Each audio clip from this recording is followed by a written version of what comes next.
Sugeng Injang Rahayu dari Timur Bengawan. Sedap sekali. Selamat pagi. Semoga dulur semuanya selalu diberkahi,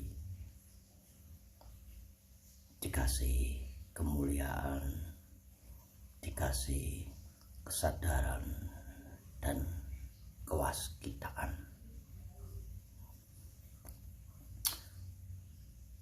Sebab dulur semuanya, waspada kesadaran spiritual itu sangatlah penting pada perkembangan zaman yang beralih frekuensi atau energi ini.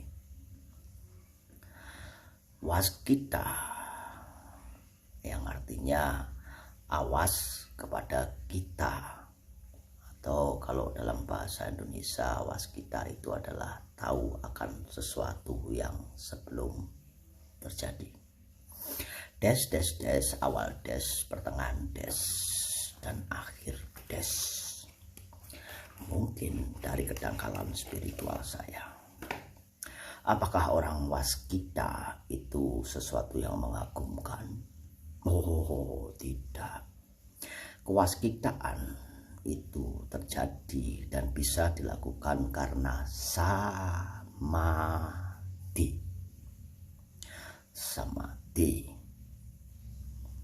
Menembah. Banyak sekali tafsir simbol yang bisa kita kaji. Menembah, monem ditambah sama dengan 11 artinya welas asih. 11 welas asih. Waskita artinya mawas kepada kita, yang artinya tahu sebelum terjadi. Tetapi saat kita membangkitkan kesadaran, kita menjadi waskita, yang artinya mengawasi diri kita sendiri.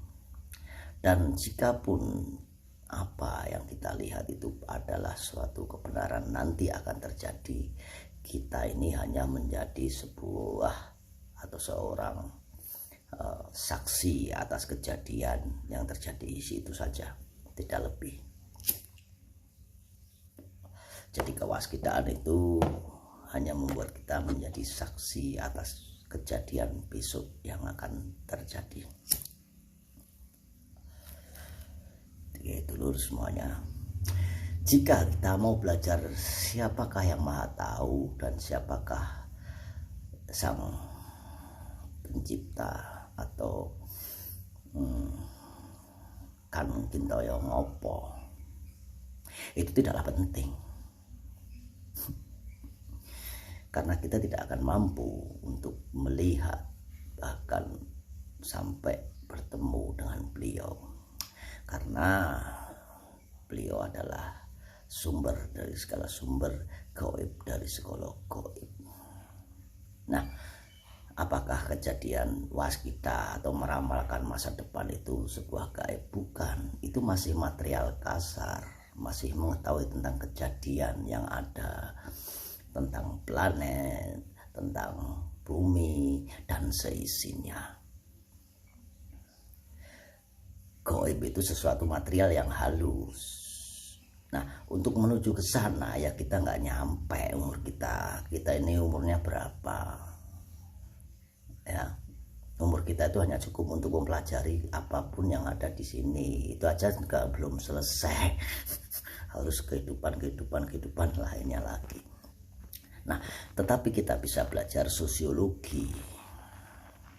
Ilmu sosiologi yang artinya sosial, society atau perkumpulan, ekologi disingkat dibagi dua, society dan ekologi, jadilah sosiologi, di mana itu ada mencari sebuah background family, ya, background keluarga, terus ada etnisnya, ada agamanya, ada gendernya, di mana gender itu adalah laki-laki dan perempuan atau jenis kelamin. Jadi 4 unsur itu kita sudah cukup mempelajari tentang Yang Maha Tahu, sosiologi itu loh. Jadi kan kita yang apa itu sebuah kegaiban di mana kita itu nggak akan mampu, ya. Dan pun jika kita tidak mengetahuinya siapa beliau dan sebagainya, itu tidaklah penting, karena memang susah untuk disebutkan, karena itu ada di tengah-tengah antara benar dan salah. Jika di tengah-tengah itu dikasih nama, berarti masih bisa diuraikan lagi, karena beliau sudah tidak bisa diuraikan lagi, ditafsirkan, dijabarkan lagi, karena ada di tengah-tengah antara benar dan salah, antara panas dan dingin, ya. Jadi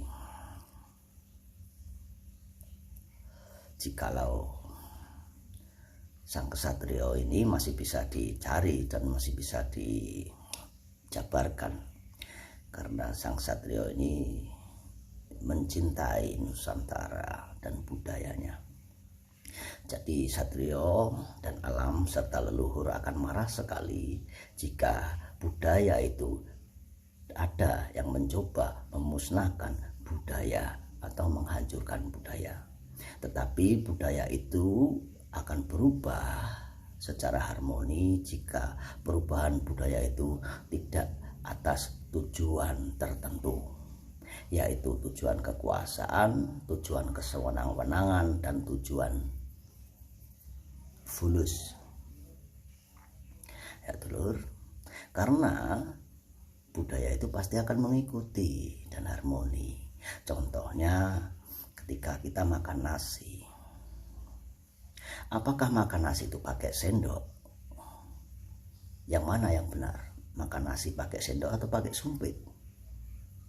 Ya, kayak orang makan mie ayam itu pakai sumpit.